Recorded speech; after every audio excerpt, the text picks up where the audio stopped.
like to bring the meeting to order and ask that roll be called. Here. Paul. Here. Tyler. Here. Here. Yeah.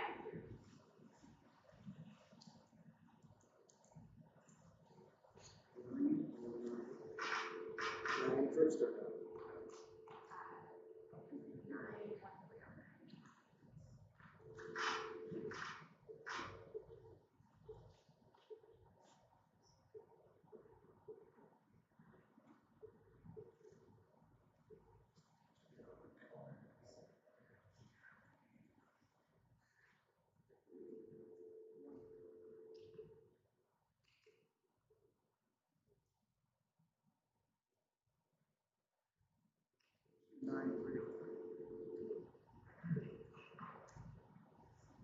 Pretty tight ship we run here, Vic.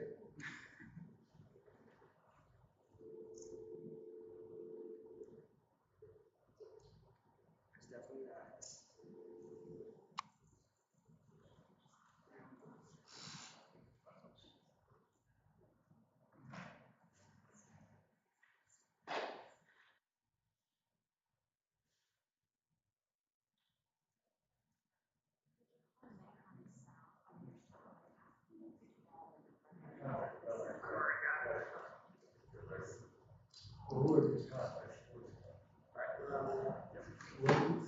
I'd like to ask everyone to stand for the Pledge of Allegiance. I pledge allegiance to the flag of the United States of America, and to the republic for which it stands, one nation, under God, indivisible, with liberty and justice for all. The board will now move on to the public participation portion of the meeting. Dr. Dearman will begin with the superintendent's report. Nick? Okay, you're on speaker.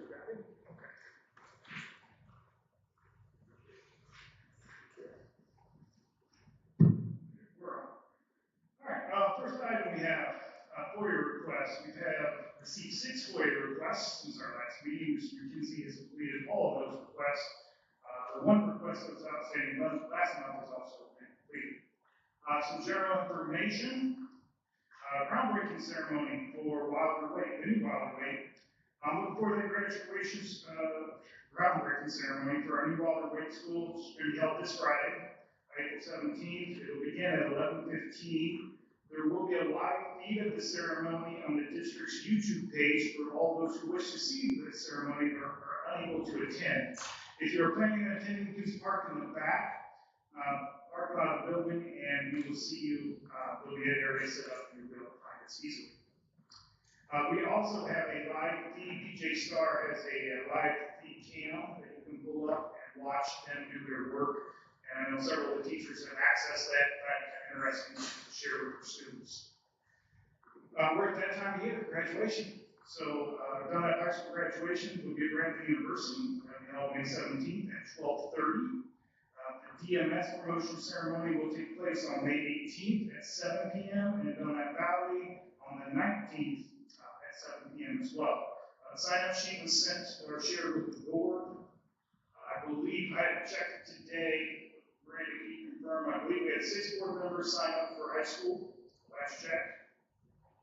But I think we only had 1 each for Dunlap Middle and Dunlap Valley as of yesterday. So we can do it with 1 at the middles, but it's easier if we have 2. So if you can check your schedules and help with 1 of those 2, that would be appreciated, and I'll just leave it at that.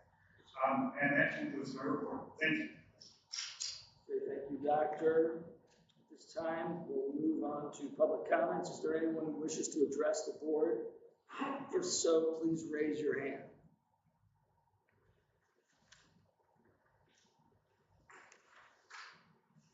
This concludes the public portion of the meeting. The board will now move on to the information discussion items.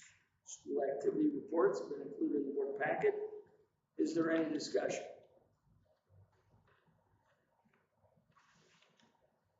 Next, Vic Zimmerman from the IASB will present information regarding the superintendent search.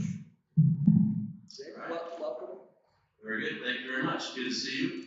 I haven't been here in person. I think when ISB originally came to see you, our director, Jim Helton, was the guy, and he's passed it on to me. So I'm Vic Zimmerman.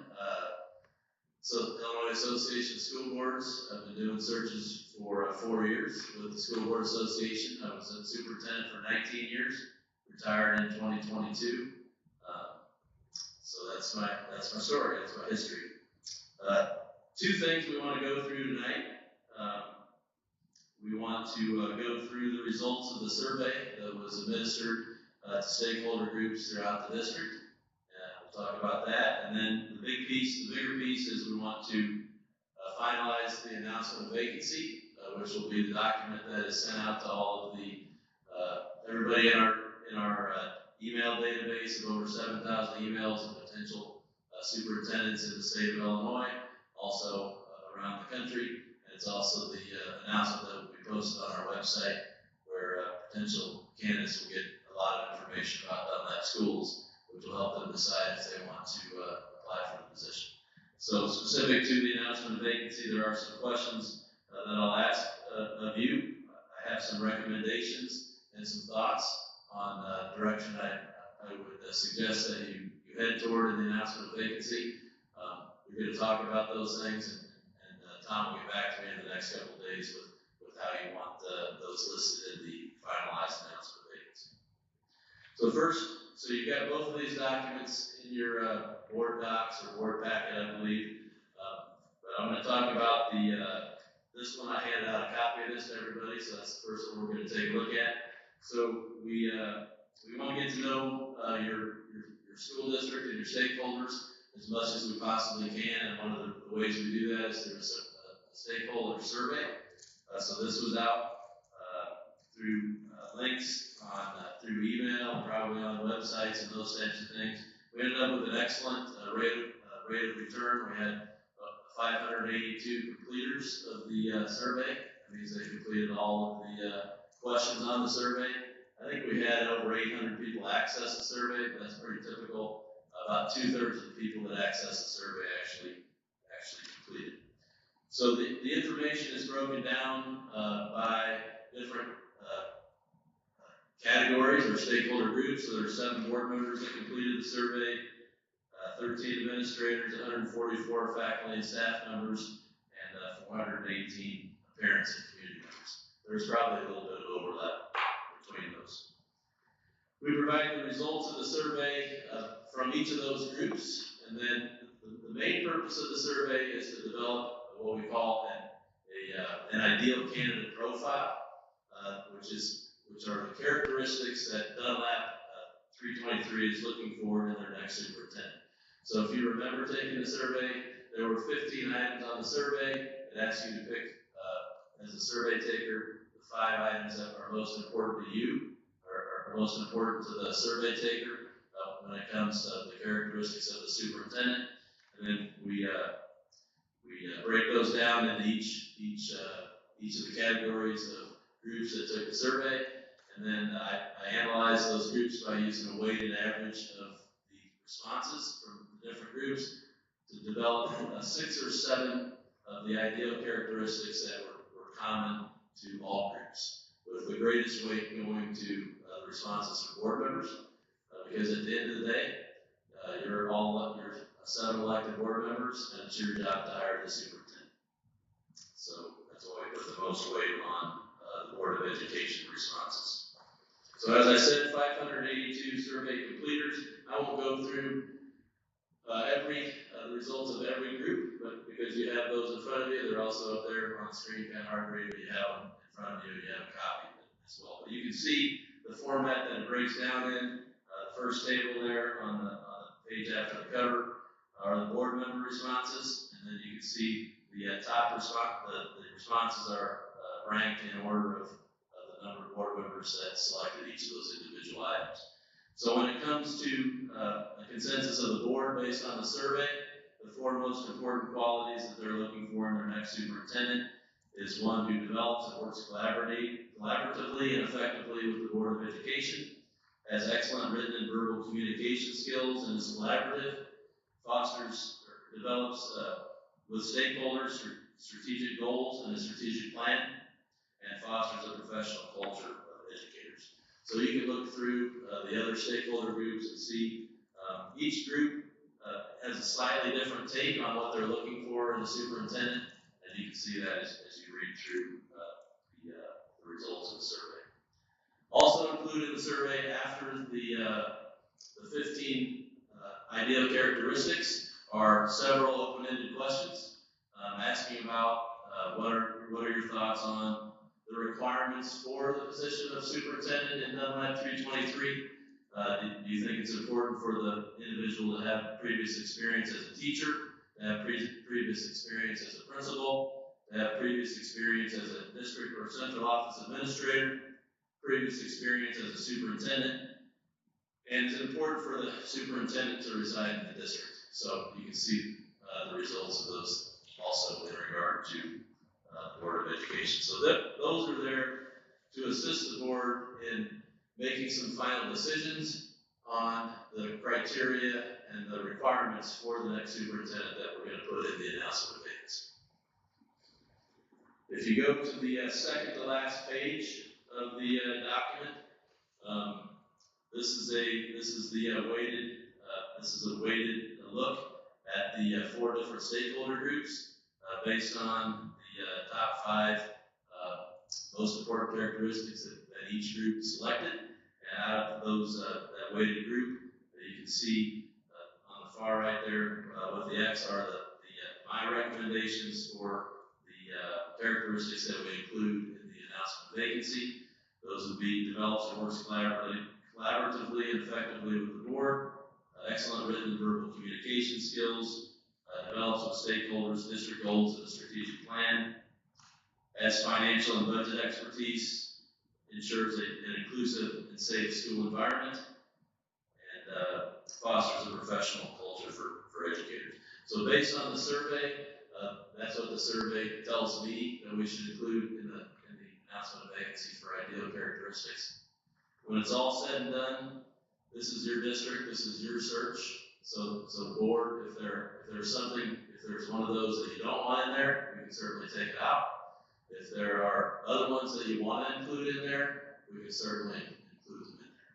So the idea is we're telling our potential applicants, these are the characteristics that we're looking for in our next superintendent. So again, you've had this in your board packet.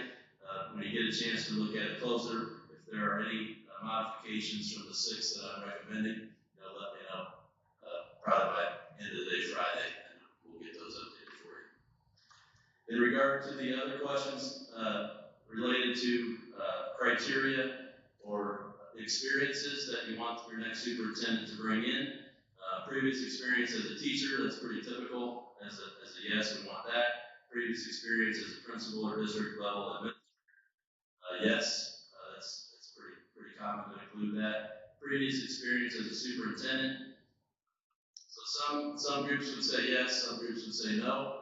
I think what we want to do is make sure that we don't include anything in the announcement of vacancy or the requirements that would limit our pool of applicants. We want to try to maximize our pool of people who will apply for the position. So to me, I would suggest that we include not previous experience as a superintendent, but previous experience as an administrator at the district level. That's not a requirement, but a preference of the board. And then the last one is residency in the district. So majority of the responders said, yep, it's important for the superintendent to live in the district.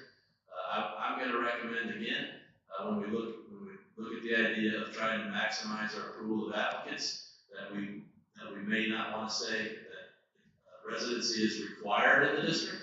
We may want to say that it's preferred but not required, or just preferred, or we can just leave that out. Again, we want to maximize our pool of applicants. Now, that being said, if there's no way that the board is going to hire somebody that's not going to live in the district, to put put it in a more positive way, if the board is gonna require your superintendent to live in the district, and there's no way you're gonna hire somebody that's not gonna live in the district, then we need to include that in the announcement of vacancy. We need to be fair to the applicants. We don't wanna say, it's referred but not required, and then you get down to your final applicant, your candidate, you're negotiating the contract and say, well, we're gonna require you to live in the district. That wasn't part of the deal on the front end. So you guys as a board are gonna need to talk about that and make a decision on where you wanna go with that residency piece as well. The last page is, so there are some additional open-ended questions. What does the district do well? What can the district improve upon in the future? And what other comments might you have regarding the superintendent search? So this is a summary of of those comments to the open-ended questions. They're kind of all over the place. Sometimes, so that's an anonymous survey, right? So we have no way to know who responded. Sometimes there's a little danger in that. So, if somebody's mad at somebody, they can, get in there and make a negative comment. Really, I didn't see very much of that at all from your survey takers. So that's something to be proud of as a school district. So any questions on the survey results? All right. So now we'll go over to the announcement of vacancy. I think, Brandon's gonna pull it up. You also have it. I didn't bring a copy of it for you, but I think you have it on your laptop there. You can see. The first thing I'll say is that, so this is a draft, right? So the spacing, the fonts, all those things, they're not like perfect. We just got to paste this together. But once we have a final announcement of vacancy, after I hear from you on exactly what you want to put in the announcement of vacancy, we send it over to our graphic design and communications department. They print it up. It looks awesome. So don't worry about the spacing and the fonts and those types of things in this draft. So a couple things we want to take a look at. I want to go to the fourth page, actually the last page first, because that's the easy stuff. All right. So in the upper right-hand corner, you've got the board members' names and years on the board. Okay. So take a look at those. Make sure that they're spelled correctly. If your name is Andrew and you want to say Andy, just let me know. I will make that modification. So we want to make sure that those names are correct and those years are correct. Okay. Below that, the ideal candidate profile. So those are the selected ideal characteristics. We ended up with 7 in the announcement of vacancy. So those are gleaned directly from the stakeholder survey. And I will say in regard to those ideal characteristics, we don't stop using them by just having them in the announcement of vacancy. When I come back and bring you up to 6 candidates to interview for your first round interviews, we'll talk about what to look for in your candidates based on these ideal characteristics. We'll also provide a couple of rating sheets. So when you're interviewing those candidates, what you're going to do is during that interview asking those questions, you're going to rate each candidate on each of these ideal characteristics that are included in the announcement of vacancy. So it's not just smoke and mirrors. It doesn't just stop in the announcement of vacancy. We're actually going to use that going forward throughout the entire process. From time to time, I'll get a call when the board is having a difficult time and they get it down to their 2 final candidates. They've completed the first round of interviews. They've done the second round of interviews. The board still can't quite figure out whether they want candidate A or candidate B. I direct them to go back to those ideal characteristics and really have a discussion as a board on which candidate A or B actually meets those ideal characteristics the best. So we're going to use those characteristics throughout the process. Okay, so now we'll go back to page 2, which is the page right after the cover. So one of the things that is required that only started last January 1st or 2 January 1st ago is when we post the position, we have to have a salary range for the position. So that's like a Fair Wage Act legislation that was passed in Springfield. So we have to have some kind of a range. So I've included a range of $225,000 to $250,000. That's more of a placeholder. That's probably a little high when it's all said and done. What we want to do there is, again, we're signaling to our applicants, this is what we're thinking about paying, all right? So you want the bottom end of the range to be so if the bottom end of the range is, let's say, is $195,000. So that's the lowest you're going to pay, okay? If you decide that that's the bottom end of your range, $195,000. So if you get a candidate that has no experience, or was maybe just an administrator in a very small district, no superintendent experience, but you think they're the best fit for your district, that's probably going to be the number you're going to offer them, 195. From there, it goes up. So whatever your top end number, you don't have to stop at your top end number. So let's say that you end up with a range of, say, 195 to 230. Okay, and you go through the process. You got a candidate. They have 15 years of superintendent experience, kind of similar to Dr. Dearman. I think overall you're going to end up with 15, 16, 17 years of experience. So very similar to Dr. Dearman. So you can expect to probably pay about the same thing that you're paying Dr. Dearman's salary. So by the time he retires, that's typically where I suggest you put the top end of the range. You don't have to go all the way up to the top end of the range. And there have been some cases in the last couple of years where the top end of the range wasn't enough to get the candidate that the board wanted. So I will say that in the last couple of years, salaries for starting off superintendents have really increased. So the market is such that we do have quality candidates. We just don't have a big quantity of top quality candidates. So some districts find themselves competing against another district for their final candidate. So sometimes they end up going over the top of the range. So you guys will need to talk about exactly where you think that range should be. I think a fair range is probably, maybe 195 to maybe 1 or 240, that type of range. So it feels like a big range. But you want to talk about that and let me know how you want that to end up playing out. Any questions on that? Okay. So then the requirements for the position, previous successful teaching experience is required. I think that makes sense based on the survey results. Previous successful administrative experience is preferred but not required. So you may just want to have it say it's preferred, or you may want to say it's required. It's up to you. Again, I think that most people understand that Dunlap's got 4,600 students. It's a big district. If I'm a teacher and I've never been an administrator, I should probably figure out that I probably shouldn't apply for this position. So I think that if you were to list previous successful experience is preferred, I think that that's the way to go on that one. Residency, I talked about that a little bit briefly. You're going to need to decide if you are absolutely going to require residency, then that's how we need to list it in the announcement of vacancy. If you are soft on that a little bit, and you can deal with somebody that may not necessarily be moving into the district for one reason or another, then just put that residency in the district is preferred, but not required. So you can state that in a number of different ways. According to the IASA attorney Chad Watkins, who helps all the superintendents in the state with their contracts, I asked him a couple of months ago how many districts are requiring residency. He said about 10% are requiring residency. Now, that doesn't mean that the superintendent doesn't move into the district. It just means that they're not required to move into the district. I would certainly think, and I talked to Tom about this a couple of months ago, Dunlap's a great place to live. I would certainly think if I'm the superintendent, I would probably want to live in Dunlap.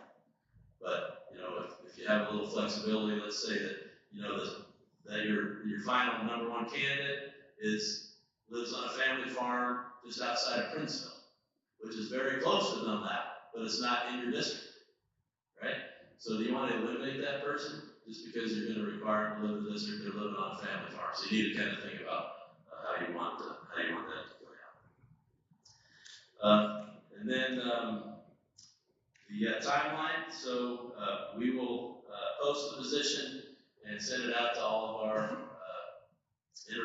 potentially interested applicants first week of July.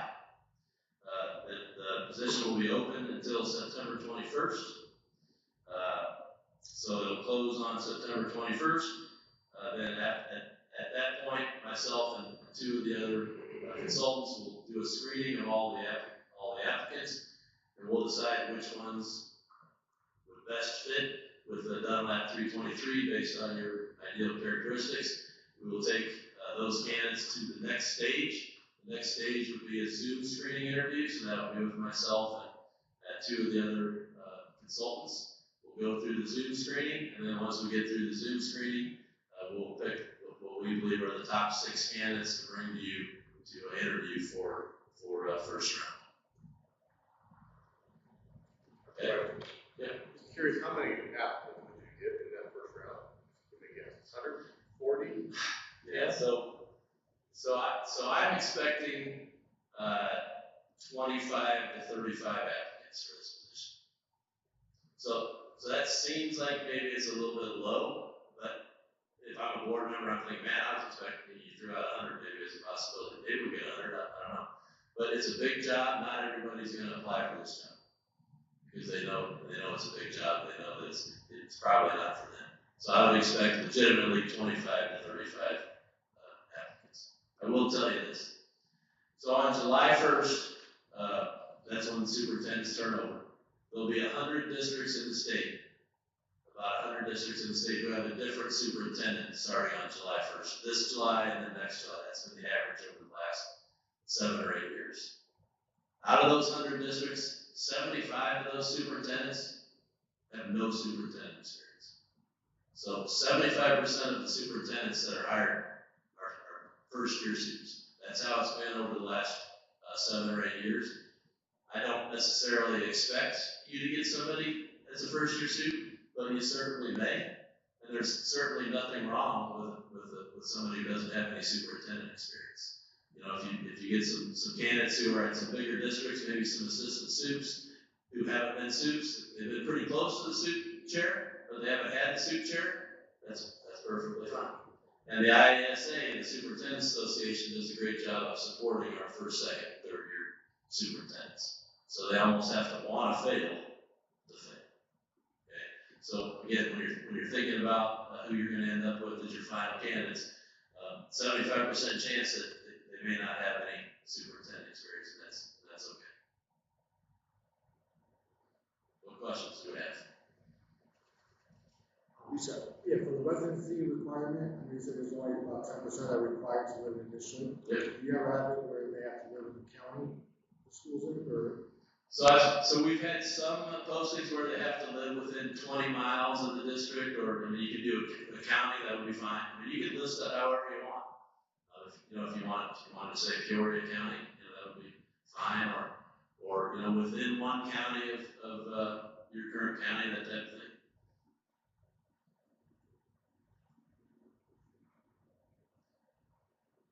Other questions?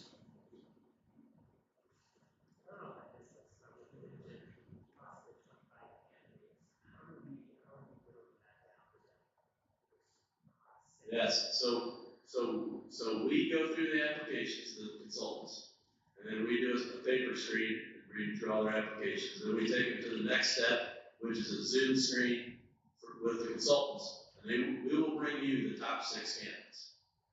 We do not share the whole field with the board for confidentiality reasons, and that's important because you're probably going to have some sitting superintendents apply for this position. And those sitting superintendents probably don't want their current school boards to know that they've applied for another position. Because if they don't get it, then they got to go back and still be the superintendent. So confidentiality, that's one of our big pillars with IASB. We tell our candidates that we inform our school boards that confidentiality is a must through the first round of interviews. So when we bring you the 6 first round candidates, you will interview them just as the board, so only you will know who those candidates are. Keep it confidential, they'll all be in closed session. But once you decide on who's going to go to the second round of finalists, either 2 or 3 finalists, then we tell the candidates, all right, so now you need to let your boards know that you're a finalist in another district. all bets are off confidentiality wise if you make it to the second round of interviews. Rick, I don't know if you said this at the top, but what, so I'm sorry if I missed it, but what is your, like market, saturation in terms of all the superintendent searches in Illinois? Do you have a sense of what percentage IASB does versus the others? Yeah. So out of those 100 districts that end up with new superintendents, about half of them use a search firm, and we do over half of those searches that use a search firm. So we do more searches than all of the other search firms combined. So we'll do typically between 25 and 30 searches a year at ISB. So we do a lot. Thank you. Other questions? All right, safe travels. I'll give you a call when I get some feedback from the group. Yeah, so let me know in regard to the salary range, the requirements, the idea characteristics, and then if there's any, the board member names and numbers, those types of things. And if there's anything else in the announcement vacancy that you want to have wording changes on, just let me know. We'll make sure we get that taken care of. Okay? Very good. Thank you very much. Thank you, sir. Thank you for your time.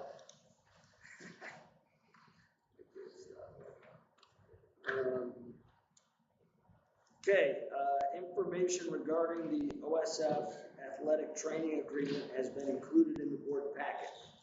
Is there any discussion? I think it would be beneficial for Mr. Holmes to kind of just give a brief overview of past, present, and future needs, if you could, because I'm not sure the board is aware of some of the things that have transpired and what we've done and where we're at now and where it potentially could go. So, Mr. Holmes, if you don't mind. And you might need to come up to the mic because we do have Nick on the speaker. Please, thank you. So 3 years ago, we had no athletic trainer. They resigned in January of that year, and we went a full semester out of athletic trainer as a whole. 3 years ago, June 30th or July 1st, we secured OSF at a 1 FTE, 1 full-time. They found out pretty quickly it was hard to satisfy the need of the student athlete and the sustainability of the trainer, so they gave it a 0.5. So we're at 1.5 the last 2 years. We've had 3 trainers in 4 years and 1.5 the last 2 years at no cost to the district. So we went from 1 to 1.5 in year 2, and then 1.5 in year 3 with no cost to the district. Additional cost to the district.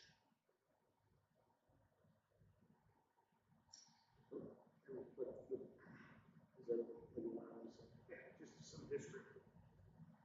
But, and then this though is the suggestion here is to go from the 1.5 to the 2, but the additional cost to the district is 10, 11 grand. From 1.5 to 2, yes. So about 11,000 more. If we say with 1.5, I think it's 43,000. If we go to a 2.0, it's the 53,000 or 54,000 that's mentioned in the board packet. It's 11,000 to get the extra half FT. Correct. And you think that having 2 will guard against some of this burnout of having the 3 and 4 years, et cetera? I think one will help serve student athletes. We look at football in the fall. They consume the majority of that training. Injuries, preventative, rehab, name it. It's a big strain on the other sports that we have during the fall.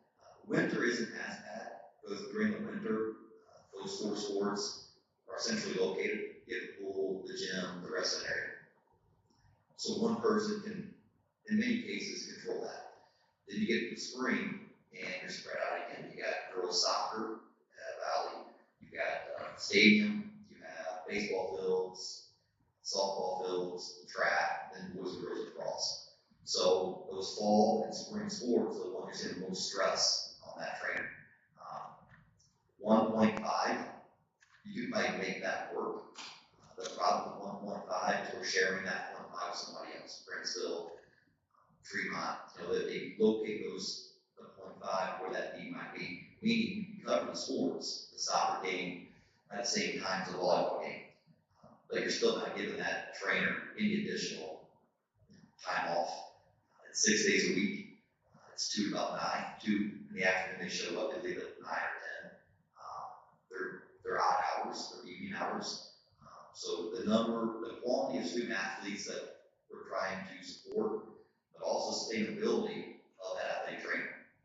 Having that individual be able to survive that type of workload, hours, the need that they need to serve our student athletes. Mr. Holmes, did OSF, I believe they did give us, if we went with the 2.0, the 2 individuals it could be or will be, and can you speak to that? Yeah, good point.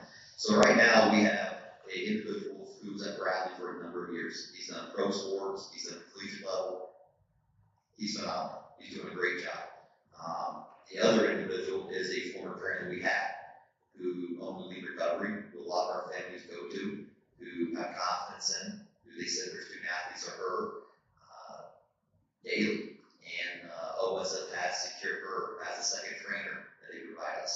And she's phenomenal as well.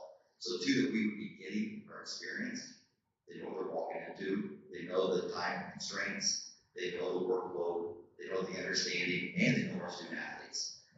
A big piece of having 2 as well. I might be slightly off on this, but minimum board has to go 4 or 5. Not total, but 4 or 5 different ones. Knowing that that burnout factor is there. So they're never starting over. They're never starting back from, hiring a new trainer, getting them approved through the volunteer process, get their background checks, knowing the student athlete, knowing where the student athlete struggled, what the injury is. When our trainer left in March, and we brought in Mark, the new OSF, there was a 3-4 week period we worked with students, learning their injury, learning their rehab, learning their needs. So if we had 2, if we were to lose one, we're not starting over every year. Again, we've had 4 trainers in 3 years, and they all left because of that burnout piece of it. I looked at the service agreement, I just had a couple questions. With call out that we got, maybe not, have we ever reached out to them to see if they had a better price or anything? Just because they are. We had not been Carlisle, no. Midwest Orthopedics were the previous supplier of our trainer 3 years ago. There were some struggles with that piece of it.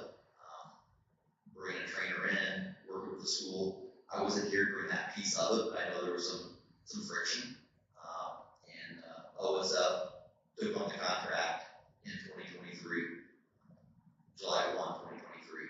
And they've been very, very fair. Dr. Corpus is a big piece of this. Dr. Corpus is a orthopedic that we now have, and we had his number on speed dial. There was a student athlete at Peoria High, big time high school girls basketball player, tore ACL during Christmas break. She went B1 that following year. She couldn't get an MRI until the middle of February. All the referral processes, the wait lines, all the things that we all struggle with. We get our student athletes MRIs the next spring. And that's a compliment to Corpus and his team in making sure that we need an orthopedic, we need an x-ray, a CAT scan, you name it, they're on it. That's a big advantage right now that we've seen with OSF. Yeah, I noticed that is the OSF gets like free banners. Is that part of it? Part of the advertising piece of it, yeah. For example, we had track meet yesterday. So the 50-yard line, they had their tent set up with, Great Plains and OSF and all that sort of thing. They're in our gyms. I was thinking now with the training center, if we want to make money from advertising and stuff, if we don't put that in the contract, if they want to have their OSF side, they might be willing to pay for their advertising and stuff. So I don't know if we need to have that in the contract.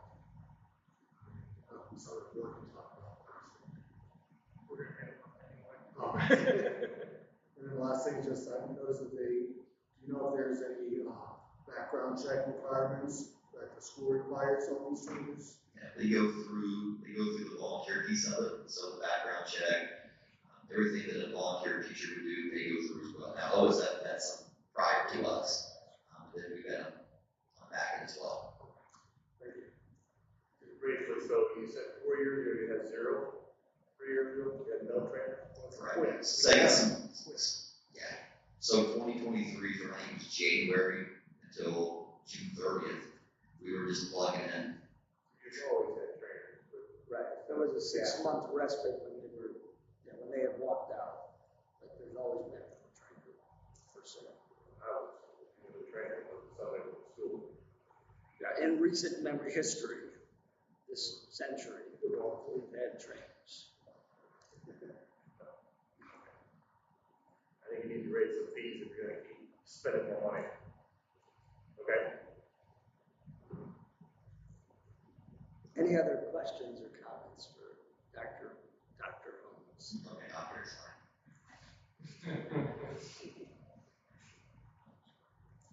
Just naturally comes out sometimes. Okay, thank you. Next, Dr. Andrews, Mrs. B, will present information regarding artificial intelligence educator for policy 6.236 and student guidance handbook. Right.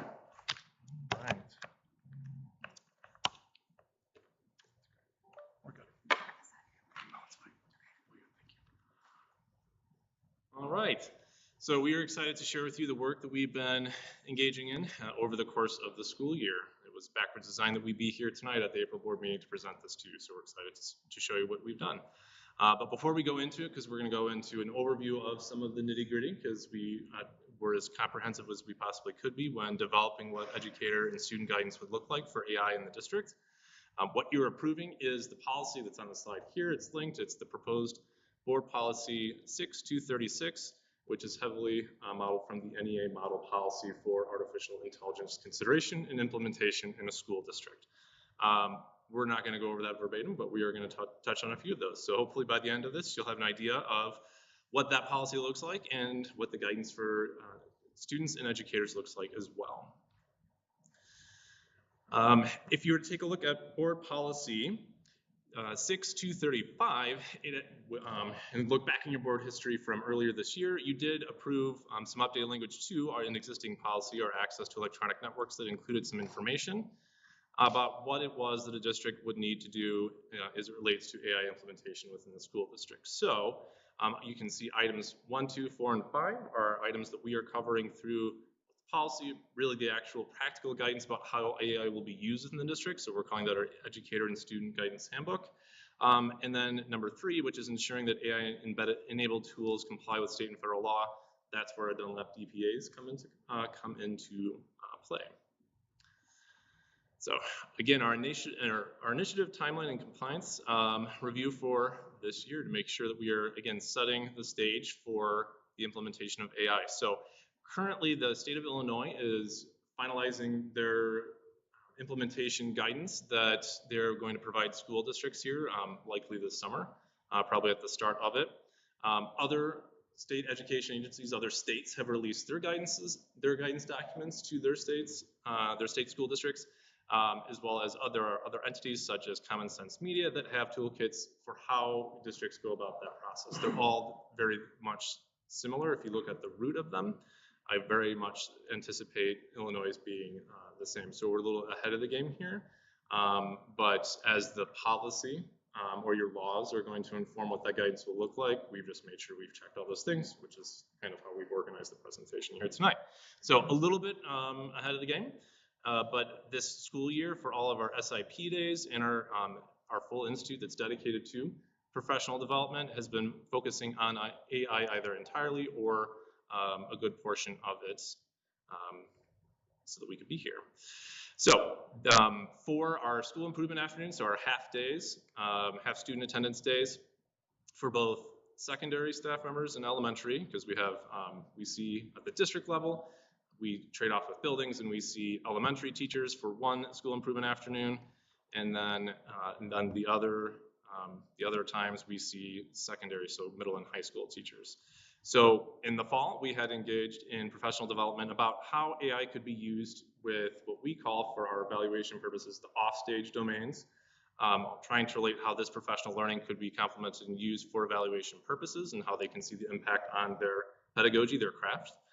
And so that would be anything from planning and preparation. So again, it's off stage, students aren't there. Planning and preparation to the professional responsibilities for that go along with their positions. So that included not just teachers, but other certified staff members as well. So things that it could help with in terms of like streamlining communication, parent newsletters, things like that. With that, they developed a goal about how they would foresee the different AI tools and strategies we showed and highlighted during those sessions, a goal to use that throughout the next couple of months to then provide feedback about how that ease of use went. Same thing in the spring semester in February and in March, just now focus on the onstage domains. So again, when the student instruction is actually occurring. Same goal there. We will get some finalized feedback here before the end of the year, but continue to engage in conversations as we are seeing how that would look. Again, to make sure that we are meeting the foot of all different types of legislation that govern, the most recent being SOPA, which became effective in July of 2021. For all of our online applications through which we roster students, so any sort of student information goes into, they have to have a data privacy agreement signed with us. We have not entered into data, we have not renewed or gone into agreements with certain companies because they either were taking their time to write a DPA or just did not choose to engage in sign one. But in order for an online resource to be used, we make sure that we have a DPA in file. These are things that for any application the teacher may want to use, whether they're going to use a free version or they're going to ask PTOs to fund something where they found a need, because of course we want teachers to have that choice to supplement in their classrooms. There's a process for them to go over that and request anything that's not on there, but we make sure that that's there because within those DPAs it makes sure that it lets us know why they need that, what information, so they have to disclose it up front, let us know what their safeguards in place and what they will do should there be a data breach. Unfortunately, they happen.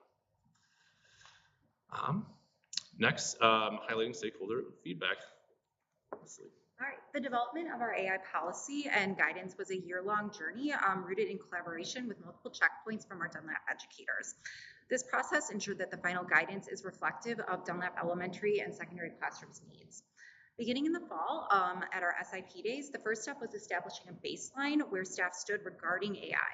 We collected feedback from elementary and secondary teachers on their AI knowledge, their professional development needs, and overall vision of AI within the district. Teachers expressed a desire for hands-on learning and ongoing professional development. In regards to the policy and guidance, clear themes emerged that the staff wanted a policy providing concrete definitions and examples of acceptable use and guidance on maintaining academic integrity.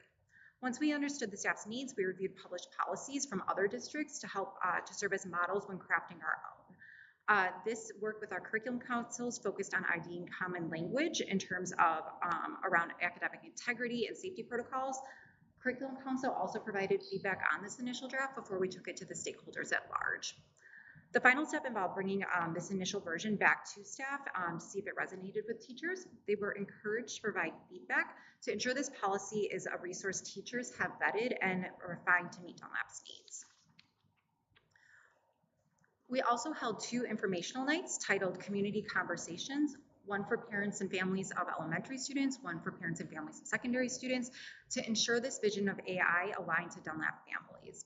We were able to paint a picture of current AI use within our classrooms due to the help of Charlie Blanchard at Dunlap Middle School, an Explorer teacher, and Caitlin Morrison, a Dunlap High School teacher of psychology, who explained how they are currently responsibly and ethically implementing AI within their instruction.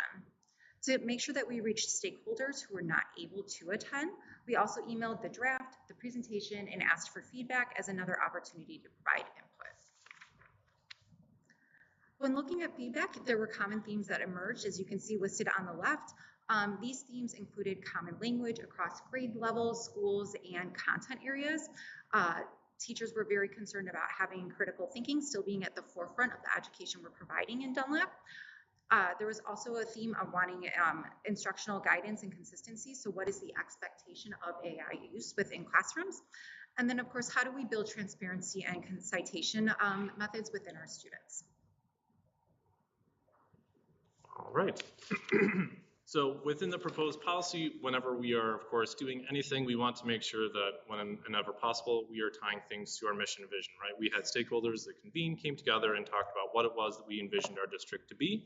And then in terms of what we believe that students needed in order to be successful post their foundational experience with us here within our system, what a graduate would look like. So making sure that's in line with our mission, our vision, and our core values and beliefs, making sure that the purpose statement that's included within the document is in line with that. Again, we want to make sure that we are preparing students for a future that is going to be nothing short of adapting all the time and changing all the time, which does exist within it. Within the actual policy itself too, you'll see that when it comes to the use in the district, again, setting the stage is what the policy does, and the guidance is going to be something that's going to continue to evolve as technology does, and as we get feedback about how best everything looks within the classroom and works in the classroom. You have guiding principles, and they are all very important, but really if you look at your bookends here, your first, students and educators remain at the center of education. That's something that we heard resoundingly from all stakeholders, from staff members and from parents. Very much so worried about what it could potentially mean if over-reliance on AI became something that students would suffer from and its impact to critical thinking. When it comes to the use of either providing different resources and what its actual practical application would look like, same thing too about making sure that we are ethically otherwise promoting and using it within our system. So again, all of those are equally important and have good reason to tease them out, but just drawing your attention to those two because they do actually kind of all sort of interrelate there. Within the policy as well, it lists what our commitments are going to be. So starting off with equitable access, so regardless of a student's specific needs, regardless of their level, it's going to be something that's developmentally appropriate and fits the need for a task. Of course, we're going to make sure that we are being good stewards of information and protecting student educator data. And responding appropriately if we ever need to. But again, really the foundation there is making sure that we have those DPAs on file. Of course, and through an auditing process, taking a look at algorithmic bias and fairness. And so that's done by taking a look at how AI is being used. Different applications do have reports that you can take a look at the different types of queries and generations that are being done and making sure that you don't have less than favorable or one-sided or partially cited sort of information that's being presented to students. Of course, when we are taking a look at vendor selection and tool selections that would be appropriate, we want to engage with the appropriate stakeholders to make sure that what we are choosing is appropriate. Whenever trying to take a look at something, if piloting, we always try to start there to actually get to see what it looks like before then truly buying it and making it part of our repository of tools available to us. Of course, we want to make sure that we are continuing to be devoted to professional learning opportunities. It's great to get things, but we need to make sure that we understand how that practically and feasibly works within the classroom on top of everything else. So our approach this year has been very much about, again, maintaining that the students stay at the center of instruction, along with, of course, the guidance of teachers, facilitators of learning, and then making sure that the use of AI is enhancing and transforming that. So that was a focus in the spring when we talked again about those onstage domains, and that would be continued conversations moving forward. AI literacy and curriculum integration is when once we have our feet very much entrenched and we're understanding how this would look and work, continuing to evolve about how very intentionally across curriculums, across grade levels, developmentally appropriate, of course, that would look, and then continuous improvement. That's the dedication to making sure that each year we're taking a look at that guidance and we're evaluating what is going well, what are some considerations we did not have within this first ready-to-go draft, and adding that to it. As Dr. Andrews said, the policy connects to the use of AI to our core beliefs and identity as a school district. The policy is anchored in Dunlap's mission and vision for every student, and it strives to ensure that this technology enhances rather than replaces the high-quality instruction Dunlap is known for. The guidance also adopts that continuous improvement model, utilizing some of the systems and structures we already have in place, such as PLCs or curriculum councils, so that we can respond to Dunlap's needs or ISB's guidance and the rapidly changing landscape that is artificial intelligence. We wanted to highlight a couple of the key pages within the guidance and handbook. So on page 11, there is the policy outlines Dunlap's expectations for what AI instruction should look like, and the focus is at different ages. This, the way a freshman is going to interact with AI is obviously going to be very different than perhaps a first grader. The instructional guidance uses a scaffolded approach to build towards AI literacy with the incorporation of those guardrails, such as keeping a teacher in the loop, or what discretion needs to be, what students need to explain and how they used AI. Beginning in kindergarten, it's much more general, with the focus being on awareness and observation before it develops up through high school, where we're focused on that career and civic readiness. On pages 13 to 14, you will find the AI usage levels. There's one for elementary and one for secondary. These levels explain a clear framework for how AI is to be used within classwork. The default for all grade levels is a level 0, no AI use at all unless it has been explicitly stated otherwise by your teachers. It then builds to have AI be a thinking partner, specific tasks, or a co-pilot. Again, you'll notice on the right, there's that explanation for how students need to cite or disclose that they've used AI, which will again prepare them for the future. Maintaining academic integrity was one of the most prevalent feedback concerns, and so common language was included in the form of academic integrity statements. At the top, you can see the syllabus statement, which is to be used across courses, and this creates that mutual agreement between students, families, and staff when students sign their syllabus. We also have included assignment statements that can be used according to teachers' professional development and the requirements of the assignment. And then finally, as a result of stakeholder feedback, there was specific guidance included in our revisions for world language courses and what AI citation should look like. For on page 19, you can find information about world language, where all student work must be 100% original. It cannot use AI for any written or spoken work. And then on pages 20 to 21, there's examples and explanations for how to develop students' ability to cite AI in their own work. Of course, this is important to communicate to staff members, the Dunlap community at large. So this version of the AI policy will be uploaded and placed on our district webpage so that we can continue to communicate that with staff.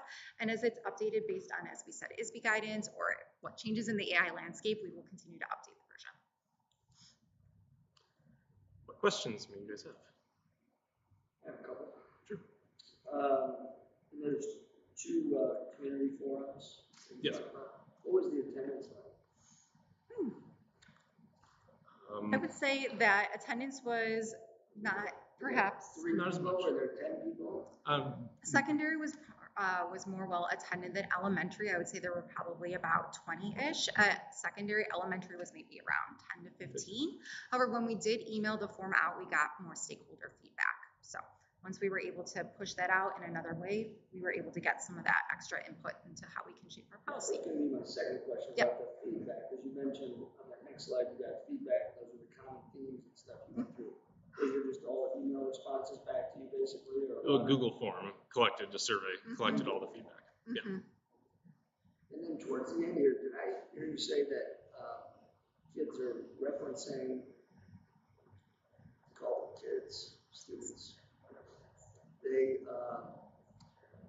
these guys are, they're using AI as part of their bibliography, part of their... If they're going to use it, they're going to disclose it. So based on the levels, so if we go back to the example here of the levels for middle and high school students, if they're going to use it, they do need to disclose that. And so how that looks, because just like you would have to do within a college course, or of course if you're ever trying to be transparent about work that you've produced, what your sources were, then we provide that framework for an MLA citation. It's like what would be an acceptable, not the answer from AI. I don't understand how they could source that. So an example could be using it to help generate an idea. So they read a text and they're trying to think about how to evaluate the author's use of characterization, and they're stumped on what critique pattern they want to take with that. So AI could help them understand the writing patterns of someone very dry that they didn't engage with, like Henry David Thoreau. And so AI would help them develop what they might use within that analysis. And so then they would take and create a citation, which would include a link to their chat interaction, and then that would be included with their submission to their teacher, if that was allowed. Mm-hmm. And that would be done before, and again, that was resoundingly what everyone has been talking about for some time, not just before this year. We've had, of course, instances of suspected cheating or known, so making sure that we're being very clear. And well, again, it's all about the final work, and if it's a creative work that they have otherwise done on their own, and what's the purpose of the assignment. So we really see and have heard more of the use being more for that idea generation, at least through conversations I've had with teachers throughout the years, if they are going to allow it, because again, it's otherwise going to be used. So this is just our way of otherwise engaging in a responsible way to use it. When we're using it, we need to be intentional and upfront about it. And if we're trying to find a job or build a profile and build a name for ourselves, like, we need to make sure that we are keeping our integrity at the forefront of all of our actions, so disclosing it and using it appropriately, and these are the different ways in which it could be used. Okay, thank you. Other questions? Yeah. What safeguards do you have in place to identify when they use it? Because with AI, you can put basically any prompt in. You can put your full paper in and have them reword it. So what safeguards do you have in place that will allow you to understand when and how they use it? Mm-hmm. So there are a few. First and foremost, the easiest thing that does not cost extra is taking a look at the version history of a Google Doc. So more than likely, especially since our students use Chromebooks, first, we do have things filtered. They're on our network, they're using our device, whether they're using it at home or here at school. Our content filter is in place. So that's something that can easily be tracked. The version history within a Google Doc is typically the link to the document is submitted, so that way a teacher can take a look at how quickly an assignment was made. If it's done within 5 minutes, then it's a 5-page paper, and you see that it went from blank to everything's on the page. There could be that it was done in a different document. Okay, well then provide that document, and I'll take a look at that version history to make sure that that is indeed an original submission of your creation of your own. To other different applications that are used that help to summarize keystrokes, the length of time, and do that for teachers. Over the years, the past couple of years, we've taken a look at applications such as Turnitin. Turnitin's been around for a long time, that has otherwise scoured the internet, and it flags what is otherwise potential plagiarism use. They've obviously incorporated AI now into that. It then gives you a rating score within that. That's something that would require further conversation with the student about whether or not we have an original submission. Since your students are using it today for several years, how often do you see this occur? When do you, I don't want to say when do you catch them, when you know what's occurring? How well do you feel that you're catching this? I mean, I'm sure we could always be better, but I feel that teachers have obviously adapted for essays, for example, or for some assignments where there are going to be high stakes. As the use of the Chromebook was never to 100% replace paper and pencil, right? We then just revert to more traditional methods. You're writing this in class. Either you're going to work out it entirely in class, or it's something that you're producing on paper. Are ways that we've staved off where students, the thought has been that perhaps there might be some dishonesty occurring in that event, but a rate I couldn't give you a good accurate number that I'd be comfortable with, but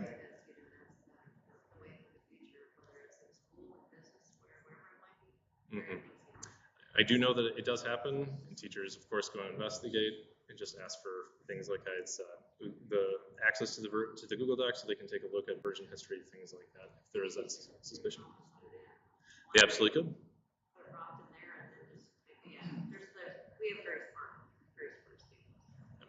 It reminds me a little bit of, like, dating myself here, but like 30 years ago when the internet started taking over, right? There's a lot of, oh my gosh, what is this going to do to our students and their learning and our education process? And I think it's important, and thank you for getting ahead of this as much as you can. I think it's a great process and protocol to have in place, very important. It's going to change so much, obviously, year to year. But we do know, all of us in our professional lives, whether it's college or whether it's the trades or what have you, like our students right now, once they get out of high school, potential employers are going to want people that are well versed in AI, have experience with AI, and use it as a tool to help their businesses be more efficient and that sort of thing. So I think it is important to embrace it, engage it, and do it in a responsible manner. So I appreciate that. Yeah. You said. Yeah. I have noticed that where I've heard that some educators themselves are starting to use AI to make their own curriculum, in their science and stuff. And so as administration, I look at that and see if they're just let AI do their whole curriculum and just let it work. That's kind of overview of that. Right. So, and I should have maybe given some more examples to the use of how AI could be used to supplement. So part of that, those fall SIP days, those were part of that discussion there about how AI could be used to help supplement the existing curriculum that we have in place. But in terms of it being used as the major and only resource, we talked about ways it can help to differentiate, how it can help to change the text level difficulty so that students who are like multilingual learners and lower proficiency can access text. Those were the conversations we had about how it can be used. It's also very good and helpful when, if you do have to reteach a lesson, and perhaps you don't, you're a math teacher, helpful at helping you to create practice problems for students to re-practice a skill that you had already used, what you had ready to go. So things like that. But good question. Just one more. This, the policy and guidance document, I know it's going to be on the website. Will this be something you will email to the district? Oh, yeah. After everything's approved, we would do that.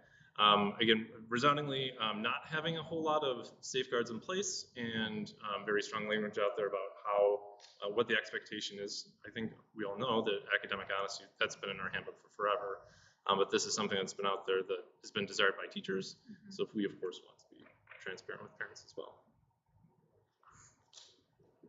Okay, other comments, questions? Great, thanks guys. Good job. Information regarding the federal grant consolidated district plan has been included in the board packet. Is there any discussion? Next, we'll move on to the consent agenda. Is there any discussion regarding items on the consent agenda?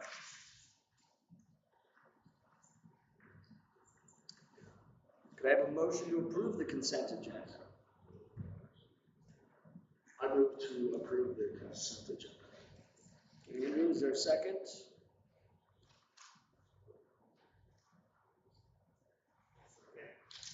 Got Yusuf first, thank you. Roll call vote. Feldman, Aye. Hall, Aye. Olshauser, Tyler, Aye. Wagenbach, yeah. Okay, motion carried. The bill list, treasurer's report, district investment report, and bank statements have been included in the board packet. Could I have a motion to approve payment of the bills?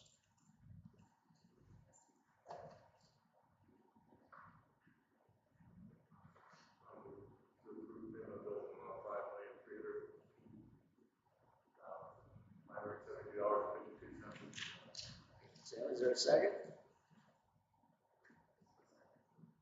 Nick, any discussion? Roll call vote. Feldman, Aye. Hall, Aye. Olshauser, Tyler, Aye. Wagenbach, Yen, Boudreaux. Okay, motion carries. Information regarding the administrative contract renewals has been included in the board packet. Could I have a motion to approve the contracts?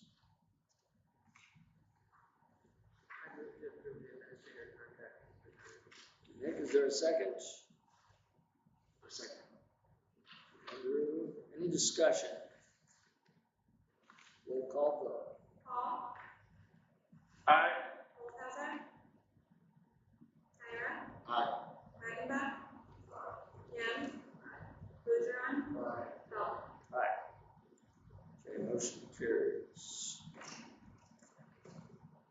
Information regarding the 2026 graduation contract with Bradley University has been included in the board packet. Do I have a motion to approve the contract?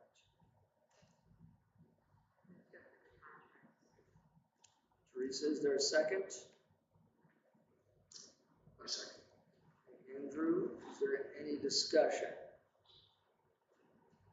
Roll call Olszewski. Tyra. vote. Wagenbach. Young. Bergeron. Aye. Feldman. Aye. Hall. Okay, motion carries. Information regarding the trade contracts and assignment of those contracts has been included in the board packet. I have a motion to award the trade contracts for the new Wilder Way Grade School to each of the lowest responsible bidders identified on the attached report prepared by PJ Hare and assign these contracts to PJ Hare as construction manager pursuant to an assignment of contractor agreement as set forth in the board's contract with PJ Hare. Move to award trade contracts for the new Wilder Way Grade School to each of the lowest responsible bidders identified on that tax report prepared by PJ Hare. Assign these contracts to PJ Hare as construction manager pursuant to an assignment of contractor agreement as set forth in the board's contract with PJ Hare. Thank you, Yusuf. Is there a second? Tim, any discussion? Roll call vote. Tyra. Aye. Wagenbach. Young. Bergeron. Aye. Feldman. Aye. Hall. Aye. Olszewski. Information, motion carried. Information regarding guaranteed maximum price agreement with PJ Hare has been included in the board packet. Could I have a motion to approve the agreement?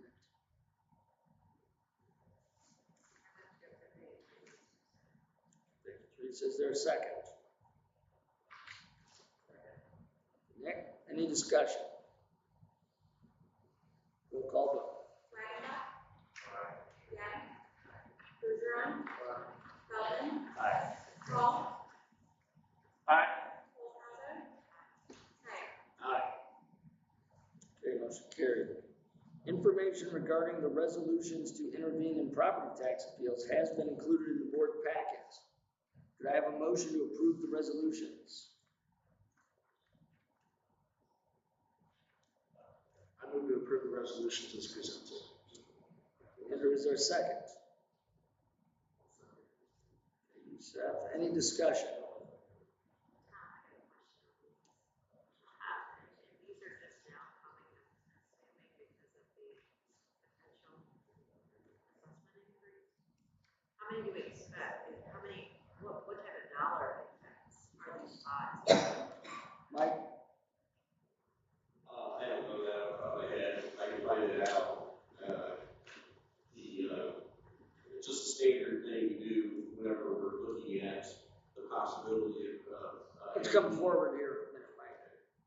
We don't always intervene in even these, after negotiations and looking at things, but sometimes we do, or most of the time we do. So, some of these, like the new mall one, is perennial. It's every year. It seems like we have them.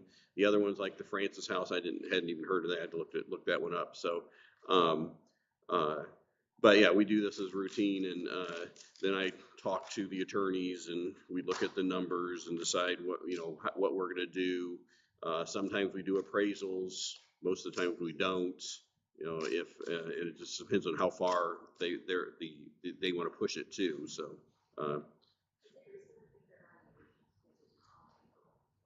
Yeah, these all just came out from the county in this month. I mean, just in the last couple weeks. Huh?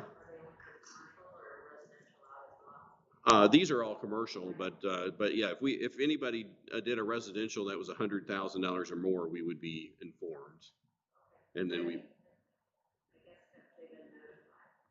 So people know what their assessment is, have those notices went out here? Did it just go out to commercial? Is that why we're seeing just? I don't think the bills have gone out yet, so I don't. But they're probably on the website at this point, and and all the. Well, actually, what happens is, I guess the assessments went out in the fall, and then all the appeals went through, and now we're to that point where the final appeals went through, and now we're at the final amount, so I assume that's why we got a bunch of. Yeah, so it's a lot of them. There's 6 of them actually this time. There's 5 on the list, but the new mall one has 2 in it. But so this is more than we normally have. But and we go back and forth, and the attorneys, it's a process. But how much this represents as far as a dollar amount, if they were to win what they wanted, the answer is I don't know, but that's not reasonable either, because they, there's always a negotiation. It never goes to where they want it to go to. So, or not never, but usually not. So, anyway, if you want me to do some calculations, I can, but it's probably not worth putting a number on it at this point because it's not realistic. So. Okay, other questions or comments about this motion? Made by Andrew, seconded by Youssef, I think. Any other discussion? Okay, roll call vote. Dan? Bergeron? Feldman? Aye. Hall? Aye. Olszewski? Tyra? Aye. Wagner? And motion carries. Is there a motion to adjourn to closed session? I'm going to move to adjourn to closed session for purposes as stated in the Open Meeting Act. Employment, compensation, discipline, performance, or dismissal of specific individual. Anyone else want to add to that?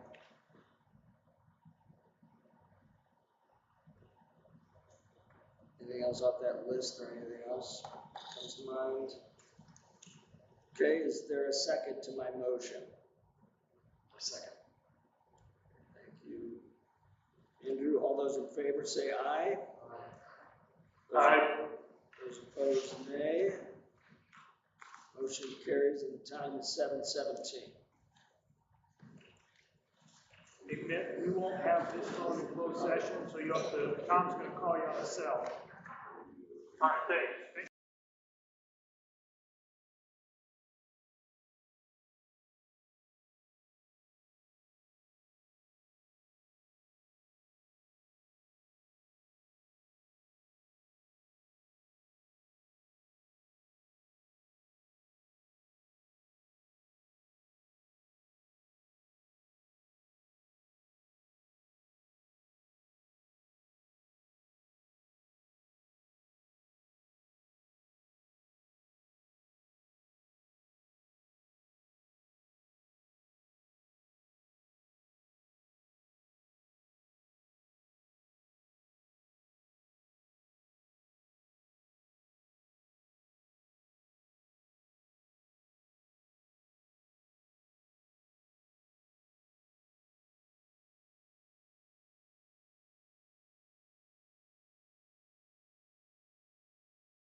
Motion. I have a motion to return to open session. Move to return to open session. Youssef, is there a second? I second. Andrew, is there any discussion? All those in favor say aye. Those opposed, nay.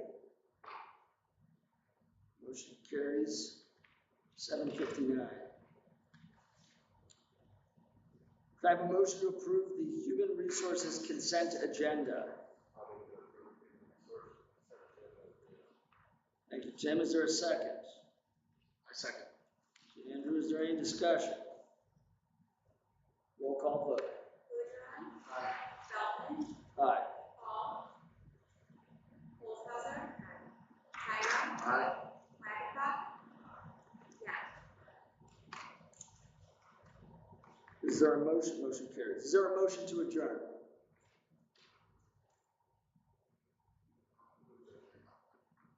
Youssef, is there a second? I second. Andrew, all those in favor say aye. Aye. Opposed say nay. Motion carries. The time is 8 o'clock.